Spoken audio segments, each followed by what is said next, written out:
Welcome back. A 2020 landslide, one predictor of elections saying that with near certainty that President Trump will be reelected in a landslide. According to my next guest, the president has a 91% chance of beating Joe Biden in November. He has a track record for correctly calling elections, including President Trump's 2016 victory. Joining me right now is Professor Helmut Norpoth. Professor, it's great to have you this morning. Thanks so much for joining us. So how do you get here? Tell me about your model and why you're so confident President Trump will win and by a landslide. Okay, thank you very much for the opportunity. It's 100 plus years of presidential primaries, from which I distill a very simple lesson. And that is, the candidate with a better primary performance goes on to win in November. And especially so if you are a first-term president running for re-election. But how do you get to a 91% landslide number? Well, okay, it's based on the numbers of electoral votes that candidates get in elections from 1912 to 2016. And it's a little bit of a statistical operation where I translate the prediction that Donald Trump gets based on sort of the typical error that the model has over time. So the chances of Donald Trump getting more than 270 electoral votes falls down to something like 91%. That is, there's a very high probability that he will get over 270 based on what Donald Trump did in the primaries compared to the opponent, Joe Biden, plus the fact that he is a first-term president running for re-election.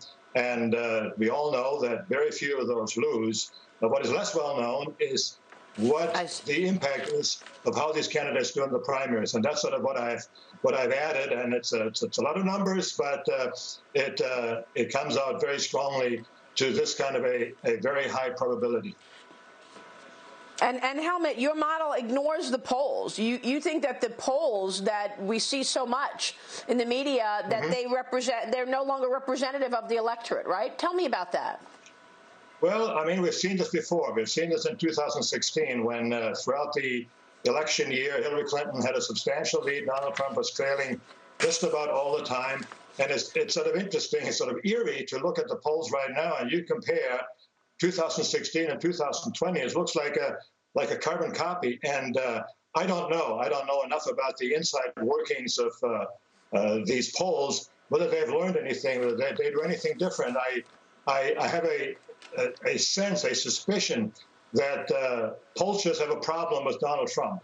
They have a problem getting a handle on support for Trump. And you hear a lot, and I don't know whether there's any proof of that some of these people don't show up in these polls for one reason or another. And we've seen it before. Fascinating. And I think in the climate today, I wouldn't be surprised if we see it again. Yeah, well, one poll which really struck me a couple of weeks ago was the question that they asked people, who do you think your neighbor will vote for? And, 39% of them said, well, my neighbor is going to vote for Trump. And I thought, well, this is sort of like when you say asking for a friend. People don't really want to say what they think, but they'll tell you what their neighbor will do. What about the coronavirus and the wave of protests sweeping the country, Helmut? Did that have an impact at all on these election predictions? And I should point out, you made this prediction way before the RNC, which was successful, but that didn't really wade into your model. Well, you're right. I mean, I made it way before the RNC, the DNC, the coronavirus, racial unrest, etc. I made it in early March after the New Hampshire and South Carolina primaries. It's just that these early primaries have been a very successful predictor of what is happening. And I know that people say, how can you go on and do that? I would say what I'm doing is a little bit like what economists call leading indicators. They have an indicator of something that's going to happen in the future with maybe a delay of, 6 months or a year, et cetera. And sort of like maybe buying futures, et cetera.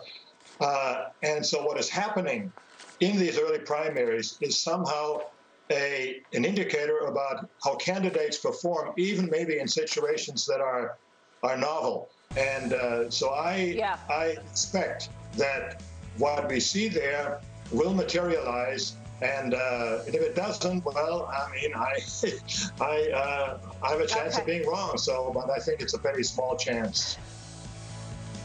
Helmut, thank you so much. We'll be watching. We'll talk with you soon. Hopefully again, Helmut Norpoth.